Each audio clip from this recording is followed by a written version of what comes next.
Good morning, everyone, and welcome to Alsea's first quarter 2024 earnings video conference. My name is Gerardo Lozoya, Head of Investor Relations and Corporate Affairs, and today our Chief Executive Officer, Armando Torrado, and our Chief Financial Officer, Federico Rodriguez, will be presenting the results. Before we continue, a friendly reminder that some of our comments today will contain forward-looking statements based on our current view of our business and that future results may differ materially from these statements. Today's call should be considered in conjunction with disclaimers contained in our earnings release and in our most recent Bolsa Mexicana de Valores report. The company does not have the obligation to update or revise any such forward-looking statements. It is important to note that earnings numbers referred to are based on pre-IFRS 16 standards unless specified otherwise. I would now like to hand it over to Armando for his initial remarks. Please go ahead, Armando. Thank you, Gerardo. Good morning, everyone, and thank you for joining our first quarter 2024 earnings video conference. I'm pleased to share with you our financial results, regional highlights, and brand accomplishments for the quarter. Additionally, I will talk about the progress we have made on our digital strategy and ESG initiatives. I will first like to take an opportunity to thank our team members and our other stakeholders for their continued dedication for Alsea. Before joining to the numbers, let me share with you our top priorities for this year. Regarding organic growth, we remain very committed to grow organically, both by generating more traffic, sales per store, and open new stores, where we see attractive returns on capital. As we highlighted in our recent Alsea Day, we saw plenty of white space ahead to continue to grow our main brands in our key markets. At the same time, we are constantly innovating to make our existing stores still more productive, and so you can see from our results today, it has been very successful. Regarding operation efficiency, while sales growth gets most of our attention, our management team spends a lot of time finding new ways to be more efficient and improving our operational margins without affecting the customer experience. This is a product of rigorous attention to detail, deep knowledge of the company and its process, and openness to share the best practice across the organization. Digitalization of our company. Alsea started the digitalization journey a long way back. We were convinced about three things. Our customers will want to order their food digitally. Second, data generated by the company could help improve frequency and sales. And three, the internal process could be simplified and requires less manual work. I am immensely proud of how we achieve this progress. Some 30.3% of our sales from this quarter are digital, broadly defined, but we will still see huge opportunity ahead to improve this number. Regarding our highlights 2024 results, as you will have seen, the year has started off well. In the first quarter, we posted a 2.7% year-over-year increase in total sales, reaching 18 billion pesos, or a 12.2% increase when excluding forex exchange effects. Same-store sales grew by a robust 10.1% year over year. EBITDA grew by 12.4%, reaching 2.6 billion pesos for the quarter, with a 14.3 margin for the quarter.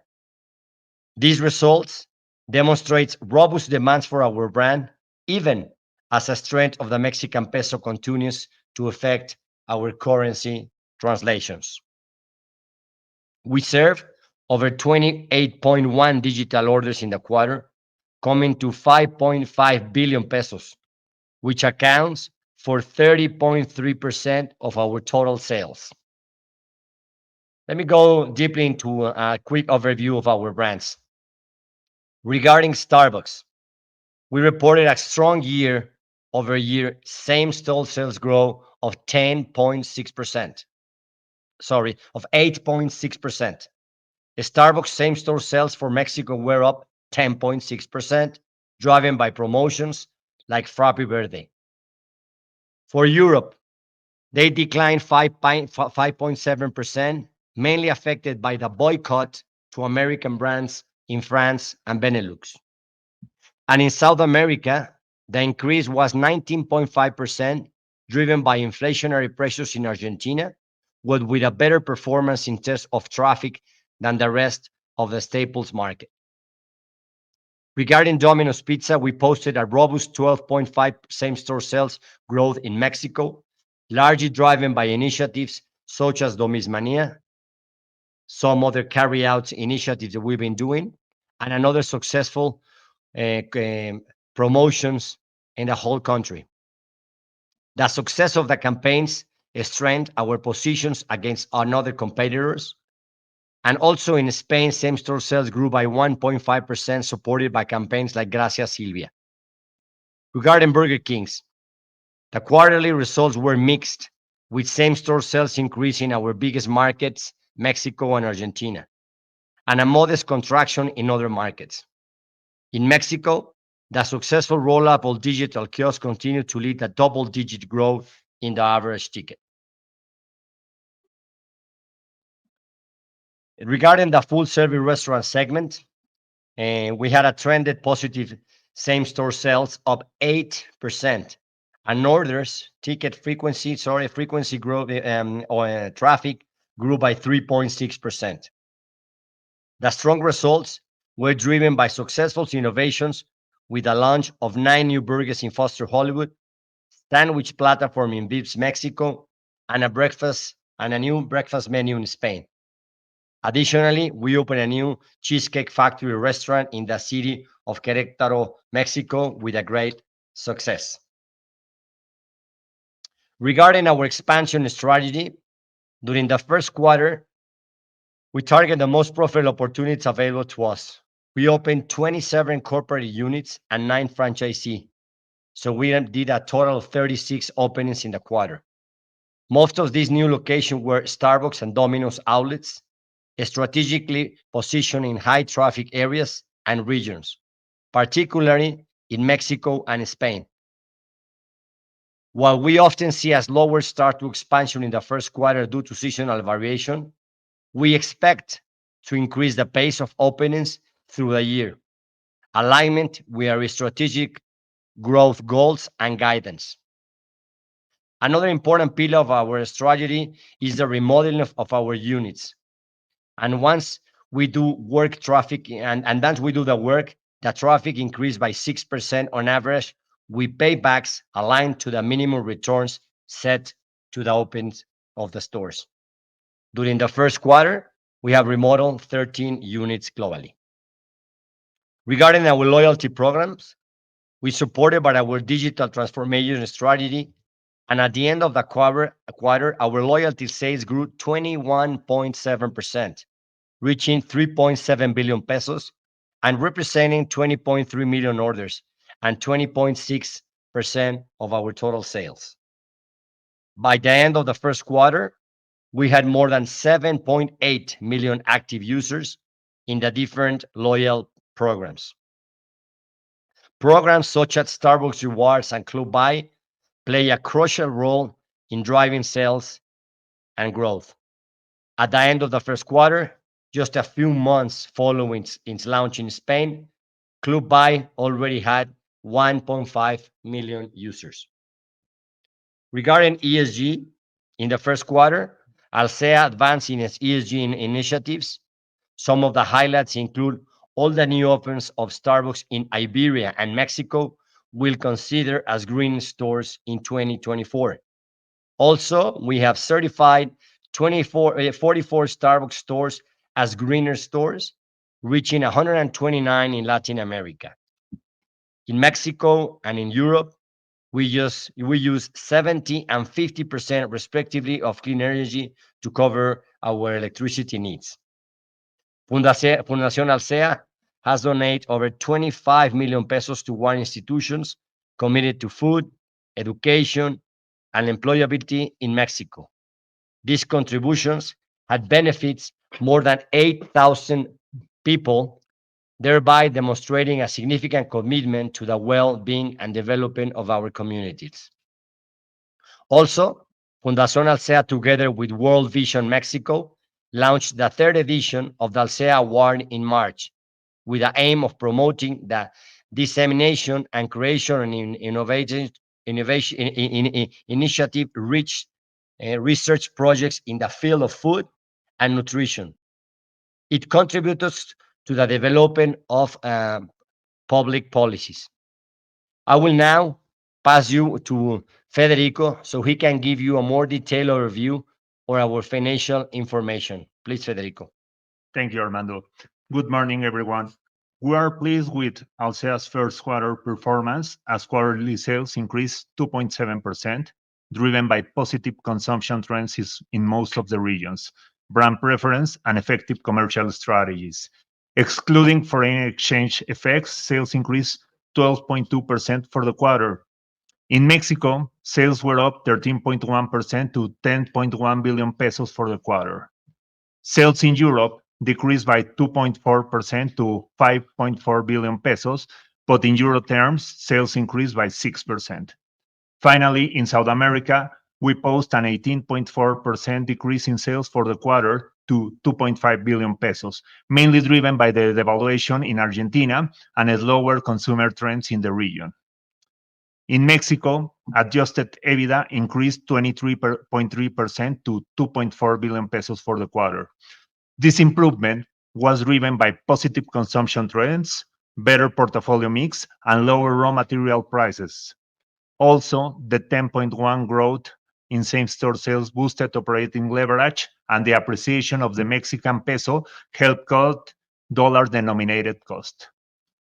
In Europe, adjusted EBITDA increased by 1.8% to 739 million pesos for the quarter and 10.9% in euros, driven by growth in same-store sales, as well as a reduction in energy prices, food cost, and other inputs. In South America, adjusted EBITDA decreased by 18% to 413 million pesos, driven by the devaluation of the Argentinian pesos in more than 400% year-over-year, as well as by pressures on the operational leverage stemming from the decrease in regional consumption. In the net income for the first quarter, we had a decrease of 22% to 440 million pesos year-over-year. This was mainly driven by the purchase of US dollars in Argentina and the lower appreciation of the Mexican peso in comparison to the same period of the last year.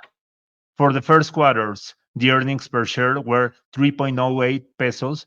Post-IFRS earnings per share rose to 3.36 pesos, an increase of 58% year-over-year.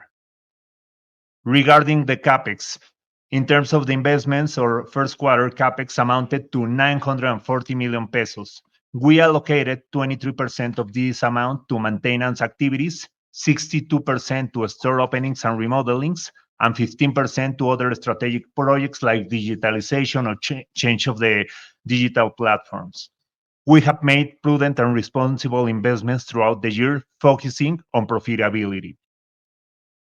For the debt, our pre-IFRS gross debt increased 1.7 billion pesos year-over-year, closing at 28.1 billion pesos at the end of the quarter. This increase resulted from a bank loan to finance the exercise of the option to buy out the minority shareholders in Europe. Finally, the financial ratios. Looking at the total debt to EBITDA ratio, we closed the quarter at 2.5 times, and the net debt to EBITDA ratio at 2.2 times. The debt structure at the end of the quarter was 88% long-term, with 67% in Mexican pesos and 33% in euros. We expect to continue with the strong balance sheet going forward and meet all our debt covenants thanks to the healthy ongoing cash generation. At the end of the quarter, we posted a cash position of 5.4 billion pesos. Before going to the Q&A, Gerardo will remind us of the 24 guidance. Please go ahead, Gerardo. Thank you, Fede. I would like to briefly review the guidance we provided in March at the Alsea Day. We anticipate opening between 250 and 300 stores this year, primarily corporate, with the minority being franchises. We expect CapEx at 6 billion pesos, with the majority directed towards store openings, maintenance, remodeling, and digitalization. We project growth in same-store sales to be around 7 to 9%, and in revenues above 10%. We forecast EBITDA pre-IFRS to increase by more than 11%, with a margin of 14.2% or higher. This will lead to a gross debt to EBITDA ratio of about 2.5 times and return on equity of 28 to 29%. This quarter's results have set the foundation for meeting our full-year guidance. Operator, we're ready to take questions. Please go ahead. We will now start the Q&A session. If you have a question, please press the question button in the browser. Please make sure you are not in full screen mode to see the button. The first question is from Mr. Ben Thoreau from Barclays. Please go ahead. Yeah, good morning, everyone, and thanks for taking my question. Just two quick ones. So number one, very detailed on the presentation on some of the impacts in the different regions, but wanted to follow up as to some of the strategies you've been working on to mitigate some of the negative impact from the boycott over in Europe against the brands. Have you done anything on the marketing side? Have you been trying to kind of overcome some of these headwinds, and how do you feel this is going to play out over the next 1 to 2 quarters, particularly with the Olympics coming up? That would be my first question, and I have a quick follow-up on Mexico. Thank you, Ben. Ben, yes, since we saw this decrease in sales starting the middle of October, more or less, of course, this is not only us, it's also happening a little bit more rough in the Middle East, no? So we sit down with EMEA, with Starbucks Corporation, and we've been doing 2 or 3 studies to see how, why, and when this can be done, which can be over. Thanks, we've been seeing a less complicated environment now. Traffic is a lot better than we started and the first of the year and the end of the year now. After Ramadan finished just 2 weeks ago, things have just started to ramp up again. And you are right. I think that the distraction or the goodwill of the Olympics will also help. This is only in a particularly part of some regions of France and another on Holland. We don't have only other brands, just Starbucks the one. But yes, we are creating with Starbucks Rewards some plans. We are seeing that the younger crowd, it's the one that is making that switching of a local stores or switching to other brands and not the Occidental US brands, no? So we are working with a plan, consistently plan with Starbucks Rewards. This also is created only in the mornings, not in the evenings.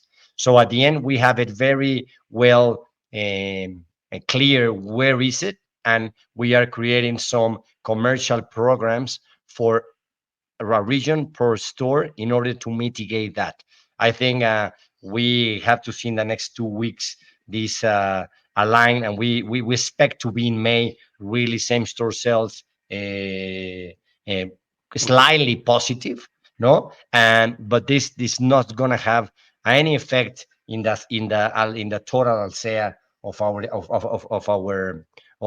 our numbers, and this continue at the same guidance, and we are looking how we're gonna mitigate all this impact, and we already do with a conversation with Starbucks, another thing, and with another vendors, and with our teams. Okay, and then just following up on Mexico, obviously you had a very strong performance in the quarter with double-digit same-store sales growth, which probably was on the higher end, and I guess a lot of that was driven by somewhat of the shift of the Easter week from April into March. Yes. Yes. And now, just thinking about this, we're at the end of April. Last year, this whole thing was in April. Have you any preliminary data as to the performance on a year-over-year basis for April? So just that we can kind of potentially quantify what the shift impact was from 2Q into 1Q, and what obviously would then be negative in 2Q. Well, I'm not going to give any kind of figures for the April month, but I can tell you that the calendar effect that we had in March from Easter was around 1 percentage point in the same-store sales mix. But obviously, as Armando just said, we maintain the guidance because we had that into our projections for this year. Okay, yeah, that's all I needed. Thank you very much. Congrats. Perfect, thank you.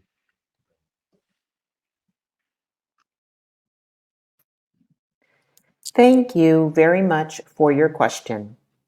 Our next question is from Mr. Hector Maya from Scotiabank. Please go ahead. Hi, Armando, Federico, Gerardo. Thank you for taking my questions. We have been seeing the favorable results that you are getting from portfolio innovation, menu architecture, and mix in Mexico. So just wondering if you believe that there are still learnings from Mexico that could be applied to either Europe or South America. And also, if you could please share an update with more details on input costs in Europe, like if there are specific items in Europe that could revert a bit from the positive trend in costs that we have been seeing so far. Thank you. I will head the best practice, and Federico will get the thing of the cost. I mean, we are doing best practice all the time, and to be honest with you, in this quarter, that we felt in week 2 a little bit weakness on the traffic on the stores. We got all together. We are aligned the whole 13 countries of Starbucks. How can we do some best practice to share and in commercials details? And it's not only how can we bring ideas from Mexico exported to the Europe or South America. We did it the other way right now, exactly in the Burger King. Some ideas that we did in Argentina that really work very fine. And I think right now with the digital platform that we have, we are capable, and we are making some strategies only in those 32% of our customers that order by digital. We tender with a specific, very personalized promotion strategy, like I said, to drive more traffic, to drive more frequency. And when we see the P mix of our units, we are selling more items in every order that we sell. So I think that is the key of the game. We also are doing in all our concepts that the second buy that we go to the consumer that is in our store, saying if he wants another coffee or another item once they order their first order. So that is a little bit how we are capturing better the consumers and the customers that we already have in our stores. So yeah. Okay, I will take the second question, Hector. Thank you very much. Regarding the input costs, we are starting to see a decrease in all the raw materials where we suffered in 22 and 23. And even when this is this is around 1 percentage point of decrease, we expect this trend to continue during the year. And additionally, talking about Europe, not only about food cost, we have started to see the same historical prices from energy that we had pre-COVID. So good news, not only in Europe, but for the whole portfolio of Alsea. Thank you very much. Perfect. Thank you. Thank you very much.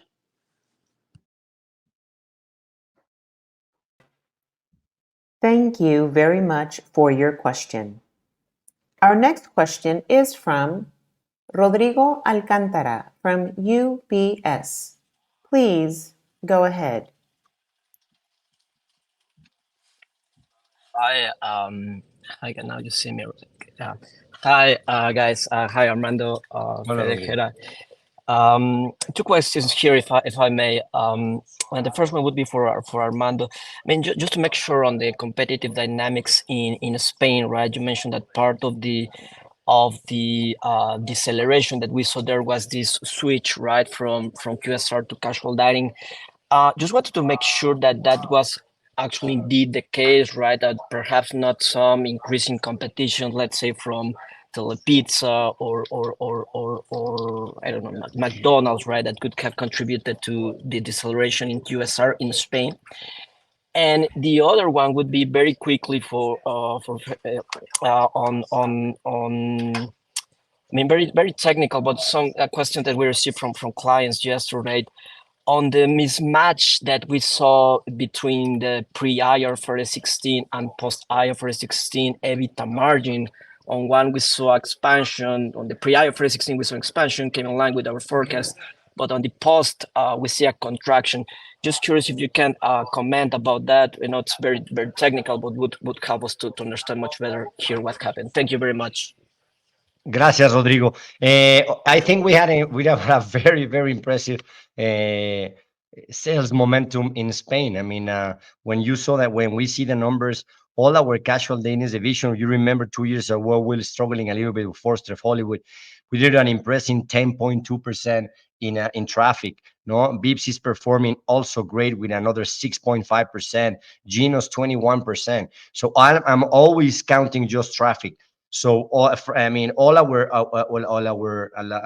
our units, exception of our Burger King, because some differences between price and delivery, but all our units are doing great in Iberia. I would say it's just Iberia, but Iberia, including Portugal, the results were great in the whole atmosphere. I mean, yes, we grew a little bit less in the Starbucks segment, but all of the rest, I think, very confident. The thing is, when we close by and put together the Benelux business, that is a little bit affecting of Europe. But if we exclude just the Benelux business of Starbucks, the rest of Europe really performed very well. No, very well. I think, and I'm very pleased with that. And like Federico said, the context there in costs, it's another story. That in energy, it's another story than 2 years ago. So I'm very pleased with the numbers.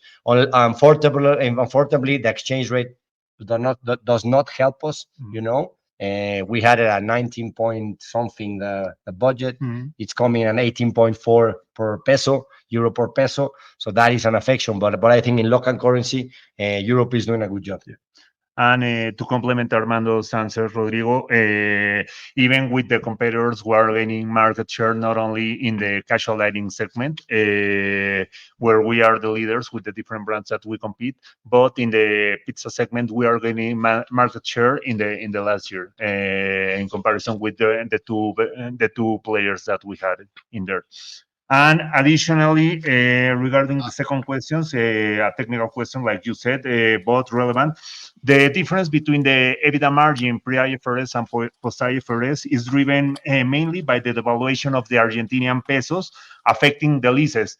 That is around 60 to 70% of the deviation of the margin. And additionally, is the appreciation of the Mexican pesos in comparison with the rest of the currencies. And it's a 100% lease effect. The mix of the variable and fixed leases is pretty much the same. So it's only an FX impact.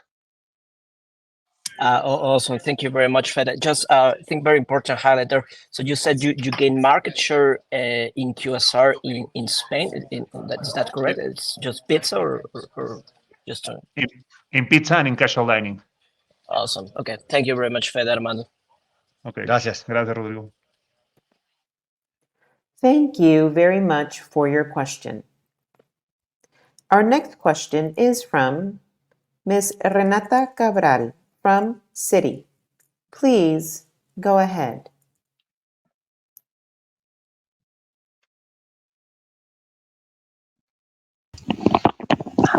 Hi, Armando, Federico, and Geraldo.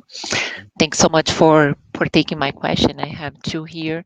The first one is about Starbucks. If you can comment a little bit about the profitability, especially if you can give a comparison between Mexico and in Europe, as right now, at least in the first quarter, the brand is facing some boycotts there. Um, how has this impacted and how we can think about that? And the second question is about the loyalty program.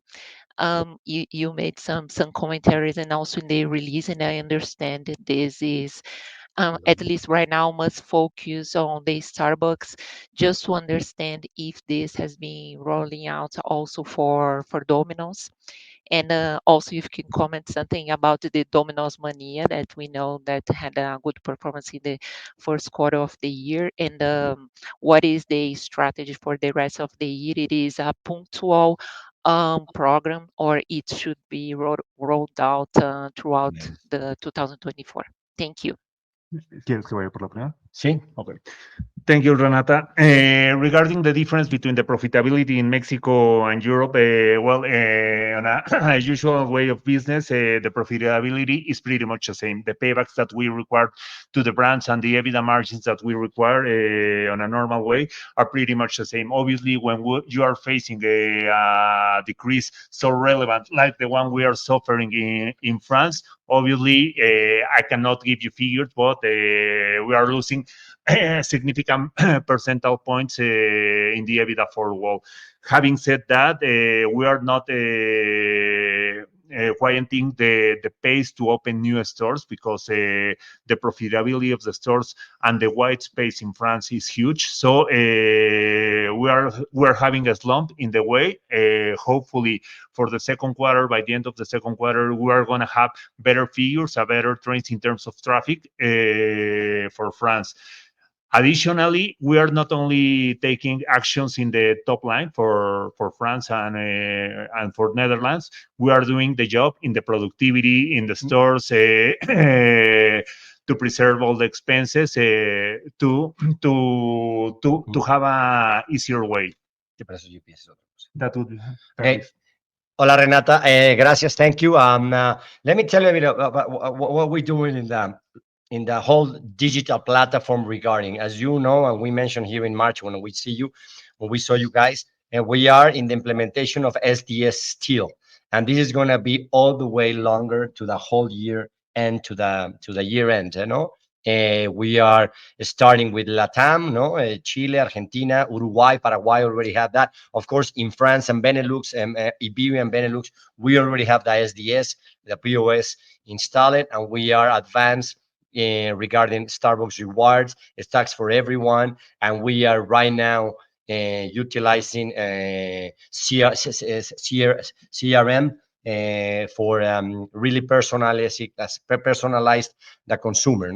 Regarding Latin America, we don't have the Starbucks program, for example, in Colombia, that we have 70 plus stores. That's achievement that's going to be starting in March, in third quarter. So I think that's going to give us another robust, and I think by the end of that third quarter, starting the fourth quarter, we will have to have the rollout completely for the SDS platform ready. So we can, Steven says that we are working right now with Starbucks Reward in Mexico. It's working. We are personal customers, but the platform is not as robust as it can be. We are working right now with MOP, Mobile Order and Pay, and in 2 countries, but we start a long way to go with that channel that can give us a lot of sales. But also the delivery, 9 point something percent of our sales in Starbucks are delivery. So that's a great channel that we didn't have 3 years ago. It's increasing for us.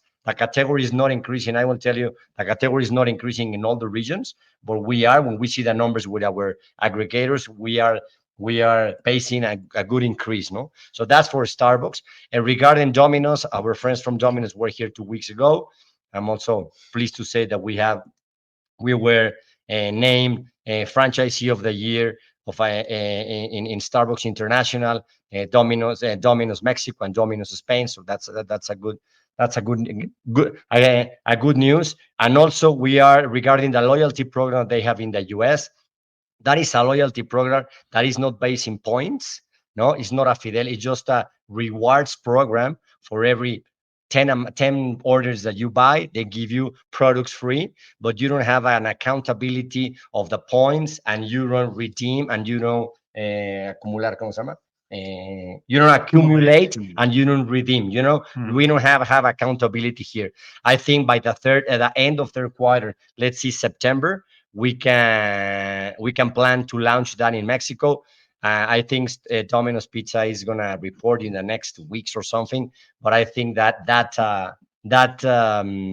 game of a loyalty program in Domino's is working very well, and we are very bullish to jump in that program that is gonna give us headwinds regarding fidelity for our customers, that nobody else have in this category, that kind of rewards program. No.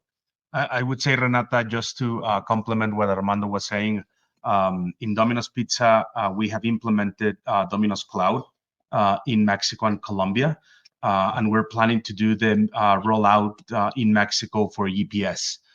So we are, again, kind of moving in the right direction, and we will have a much more robust app in Domino's in our markets. That's great. So very complete answer. Thank you so much. Gracias, Renata.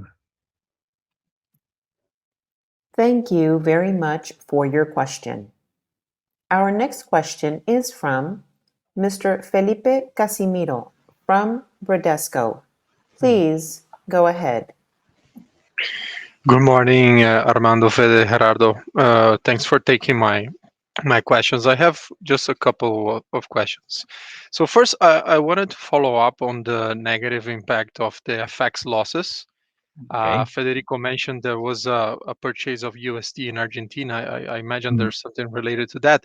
I'm just wondering, going forward the next quarters, are there any more major movements in this sense of the purchase of US dollars? And the second one, if I may, Gerardo reinforced the guidance in the presentation, Armando as well. But I just wanted to double check with you because the situation in Argentina is ongoing, and it's impacting numbers. So I just wanted to assess what could be the risks in the Argentina operations that would make you change your guidance in 2024. Thanks. I can take both of the Okay. questions. The FX loss, to be pretty clear, I'm going to explain it. The FX losses we suffer from Argentina became from the conversion in the cash position from the official rate, which was around 850 Argentinian pesos per dollar, to the contado per liquidación rate, which is more than 50%, 56% of difference in the rate. And this supposed 170 million pesos in the consolidated figures you received yesterday.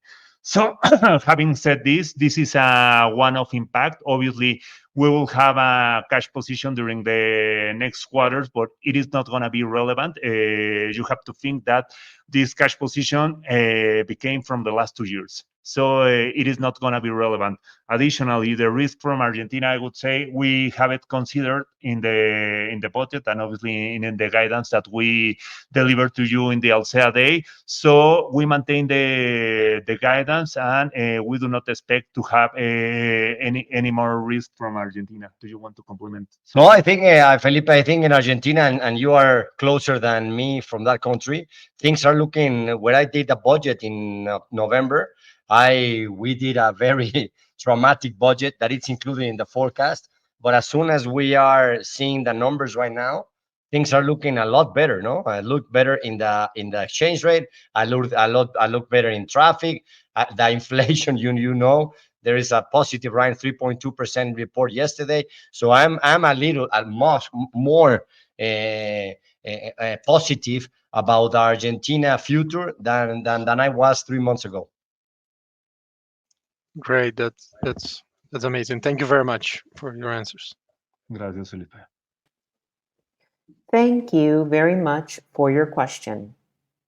Our next question is from Mr. Fernando Herrera from Compass Group. Please go ahead.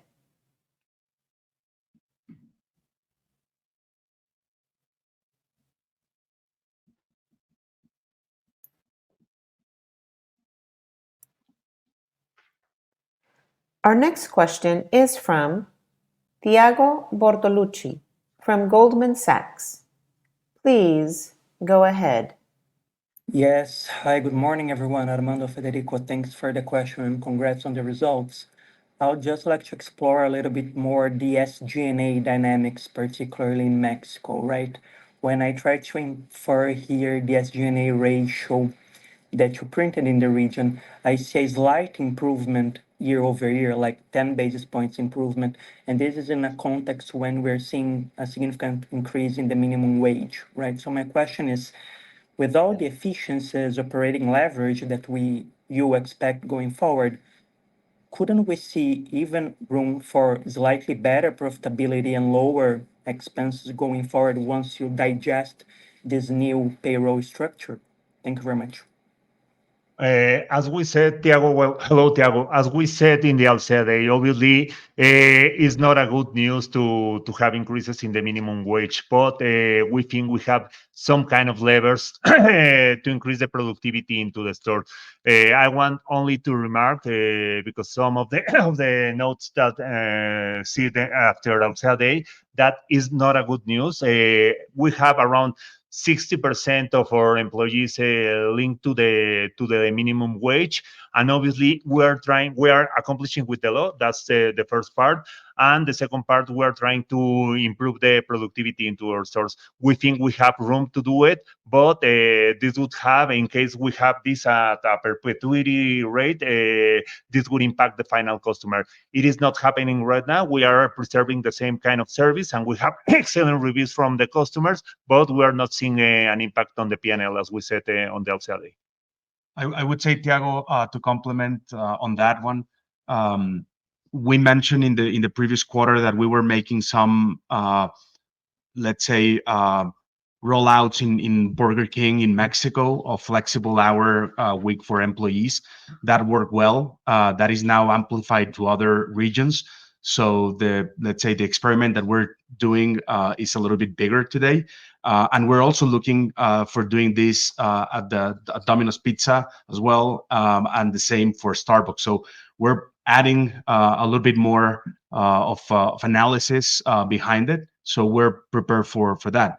And as you know, we already have some labor markets or intensive labor markets that we operate today, such as Spain or Chile. So we're used to it, and we should adapt relatively easy in Mexico, hopefully. No, that's clear. Thank you very much. And if I may, a quick follow-up also in Mexico. The elections are just kicking in, and obviously we are seeing more incentives being deployed in the economy, right?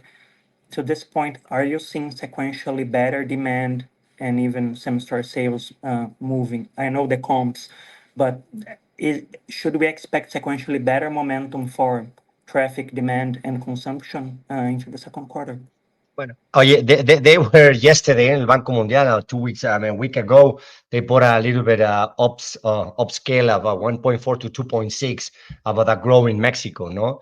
We didn't see any movements yet, you know. Right now we are comparing with Semana Santa a year before. So of course, this is not a very well comparison, but now we are gonna go there. There's now next 15 days for us, the week of 30 de Abril is very strong. Well, Dia del Niño here, and then it comes Mother's Day, Father's Day. So a lot of things are coming, and I think the economy, yeah, we see some resources and in better resources. There's 50 days for the elections, and any 6 years here, you know, there's more resources and money in the pockets of the consumers.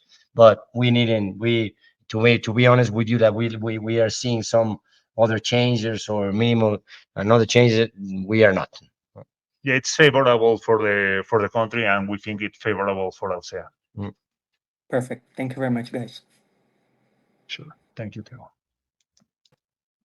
Thank you very much for your question. Our next question is from Luis Willard from GBM. Please go ahead. Hi guys, good morning. Thanks for taking my question and congratulations on another strong quarter. I wanted to go back to Renata's question about loyalty and pick your brains about. Um, I mean, you're already doing around a third of sales on e-commerce or digital sales. Let's call it digital sales, and also a significant portion of it, especially in Starbucks, is related or is attached to the loyalty program. So the question in particular is, as you roll out loyalty in Domino's and you continue to evolve loyalty in Starbucks, where do you see it, moving forward in terms not only in penetration but in terms of monetization, in terms of all the added value that you can extract from having successful loyalty programs? Basically the question is, where do you see it now and where do you see it going 5 years forward? Thank you. Gracias. Oh, yeah, I mean, you are very right. This is the key of the game, how we monetize that consumer in all the ecosystem of Alsea, no? And Club Buy that is very Club Buy has Club Buy with Fosterianos, Club Vips and Ginos has a big platform in Europe, better than the one that we have in Mexico. What are we doing in the Domino's, and what are we do? I mean, Domino's has more than 30% of digital sales. I mean, remember that we do their aggregators. Also, we do our app that is very strong. So, I mean, Starbucks as Domino's are strong as digital sales, and our Burger King with a digital kiosk are also gonna be part. So yes, you are right. One third of our sales are there, and I think by the end of the year probably can be a 50% of our sales can go by digital. And like I said, that is also the cost of labor, like we said, that gave us a lot free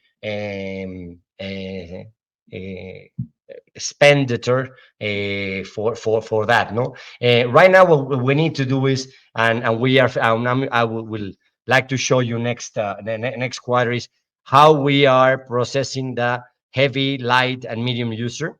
No, and how can we get the light users to change to medium? How the medium user can go to high user? What is the frequency in each level? What is the expenditure in each level?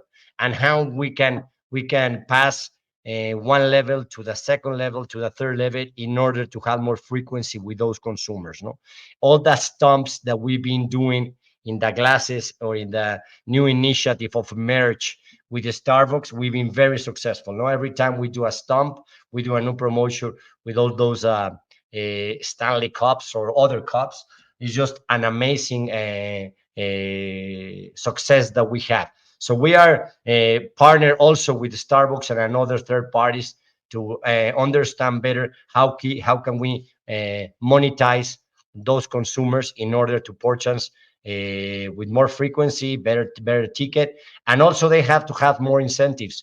You know, if you are a gold member in Starbucks, you can have those Stanley Cups before other ones, no? And that makes you be part of my of our loyalty program. So we are doing a big segmentation in order to gain more momentum for them, no?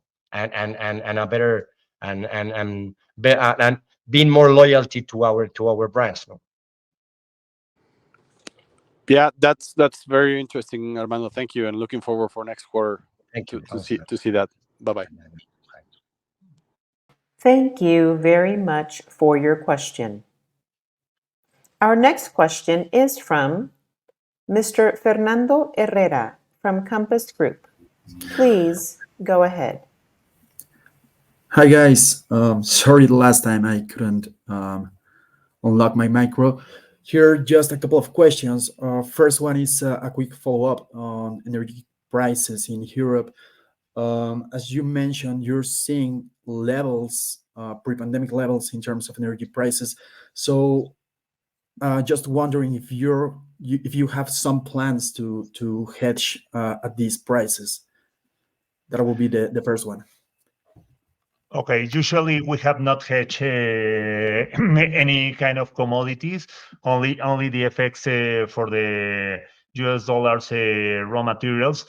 We are waiting for the best moment because we do not want to close a financial hedge. We want to have a fixed contract with some of the generators, but they are not willing to close a 2-year contract. They want something like 10 years, and I think it's too risky for the company. And honestly, with all the injection of renewable sources in Europe that it has been implementing since 3 years ago, we think the prices are gonna improve in the next 6 to 12 months.